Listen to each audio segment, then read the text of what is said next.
ഞങ്ങൾ രാവിലെ ഒരു ഷെഡ് ഉണ്ട്, അതിൽ കൂട്ടിയിട്ട് അവർ പോകും. കോൺഗ്രസ് സ്നേഹത്തിന്റെ കട തുറന്ന കർണാടകയിൽ അടിമവേല, കൂലിയോ ഭക്ഷണമോ നൽകാതെ 18ലേറെ തൊഴിലാളികളെ ഷെഡിൽ പൂട്ടിയിട്ട് അടിമകളാക്കി വർഷങ്ങളായി പണിയെടുപ്പിക്കുന്നു. കർണാടകയിലെ ഹാസനിലാണ് അടിമവേല നടന്നുകൊണ്ടിരുന്നത്. സംഭവം പുറത്തറിഞ്ഞതോടെ 2 മലയാളികൾ ഉൾപ്പെടെ 18 തൊഴിലാളികളെ രക്ഷപ്പെടുത്തി. ശമ്പളത്തൊന്നുമില്ല. ആരാണ് കൂട്ടിക്കൊണ്ടത്, വിളിച്ചുകൊണ്ടത്? അങ്ങനെ ജോലിക്ക് എങ്ങനെ പോകാൻ? ടോട്ടൽ 5 പേരുണ്ടായി. 5 പേരില് അവരെല്ലാം പോയി. ശമ്പളം തന്നിട്ടില്ല. കുറെ 18 പേരുണ്ടായി. ശമ്പളം എന്താണ് അവിടെ തൊഴിൽ സ്ഥലത്ത് എന്തായിരുന്നു അവസ്ഥ, അനുഭവം? ഭക്ഷണമില്ല, 20 കണക്കിനായിട്ട് കൊണ്ടുപോയതാ. അവിടെ പോയിട്ട് നമുക്ക് ശമ്പളം കൊടുക്കില്ല, ഭക്ഷണമില്ല. എത്ര കാലം അവിടെ താമസിക്കേണ്ടത്? ഞാൻ 1 വർഷം, പിന്നെ 1 വർഷം. 1 വർഷമായിട്ട് ഇങ്ങനെ ശമ്പളമില്ലാതെ ജോലി ചെയ്യണം. എന്തായിരുന്നു അവിടെ പണി? എന്തായിരുന്നു? ഇഞ്ചിന്റെ പണിയെടുത്തു. ഈ 18 പേർക്ക് 1 വർഷമായിട്ട് ശമ്പളം കിട്ടിയിട്ടില്ല. അതില് 3 വർഷം പണിയെടുത്തവരുണ്ട്, 4 വർഷം പണിയെടുത്തവരുണ്ട്. പൈസ ഒന്നുമില്ല. അവിടുത്തെ താമസമൊക്കെ എങ്ങനെയായിരുന്നു? താമസമൊക്കെ ഉണ്ടോ? എങ്ങനെ? ഷെഡാണ്. എന്നിട്ട് അതില് എന്തില്ല, ഭക്ഷണം കൊടുക്കൂ. രാവിലെ കൊടുത്താൽ പിന്നെ വൈകുന്നേരം. ഉച്ചക്ക് അത് ഉണ്ടാകാൻ കഴിയില്ല. കുടിക്കാൻ എന്തൊരു സൗകര്യം ഇല്ല. അറിയിക്കാൻ ഒരു ഫോണും നമുക്ക് തരില്ല, സംസാരിക്കാൻ ഫോൺ തരില്ല. ഞങ്ങൾ രാവിലെ ഒരു ഷെഡ് ഉണ്ട്, അതിൽ കൂട്ടിയിട്ട് അവർ പോകും.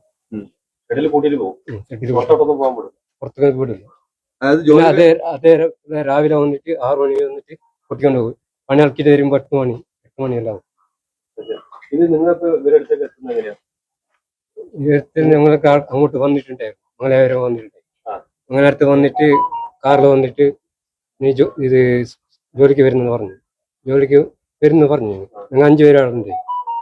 അവര് പറഞ്ഞ് എന്ത് ഈ കാപ്പി തോട്ടത്തിൽ നിന്ന് പറഞ്ഞത്. ആൾക്കെത്തിട്ട് ഇഞ്ചിന്റെ പണിയെടുക്കാം. ഫസ്റ്റ് ഞങ്ങൾ പറഞ്ഞിട്ടുണ്ടെങ്കിൽ നമുക്കറിയാം. 700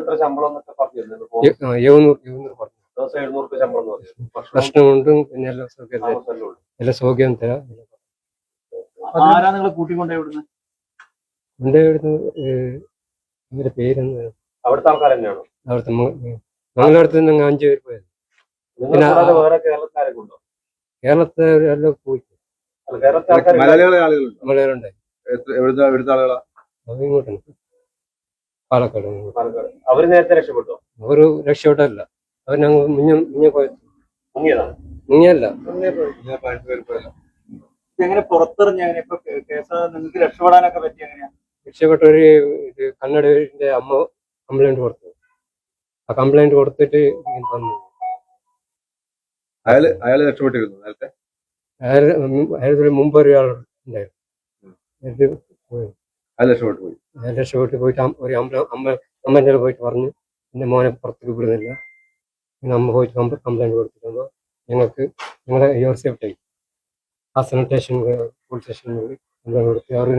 അവർ പോലീസ് സ്റ്റേഷൻ അവരെന്നെ നോക്കിയത്, ഞങ്ങളെല്ലാം പോലീസുകാർ തന്നെ നോക്കിയത്. അവിടെ ഒരു ഹോസ്റ്റലിൽ ഉണ്ടായി. ഹോസ്റ്റലിൽ നിന്ന് എല്ലാ സൗകര്യം, ഭക്ഷണം എന്ത് വേണ്ടെങ്കിൽ ഞങ്ങൾക്ക് തന്നുണ്ടായിരുന്നു.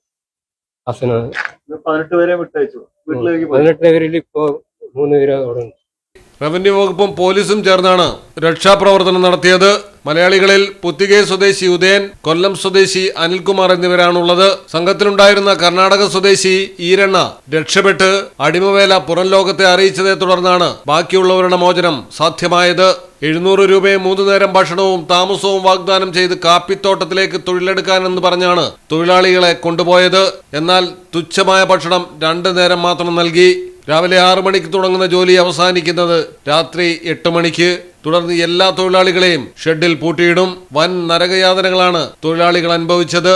News desk Malayalam television. എങ്ങനെയുണ്ട് സംഭവല്ലേ? പിന്നെ അല്ലാതെ നമ്മുടെ നാട്ടിൽ വേറെ എവിടെ ഉണ്ടാ ഇത്രയും ബ്രാൻഡഡ് കളക്ഷനുള്ള ഷോപ്പ്? ഈ കാര്യത്തിൽ നിങ്ങളുടെ സെലക്ഷൻ സൂപ്പറാ. Silvan tiles gallery, Valanchery, Puthanathani, Aluva, Palakkad, Edavanna and Pattambi.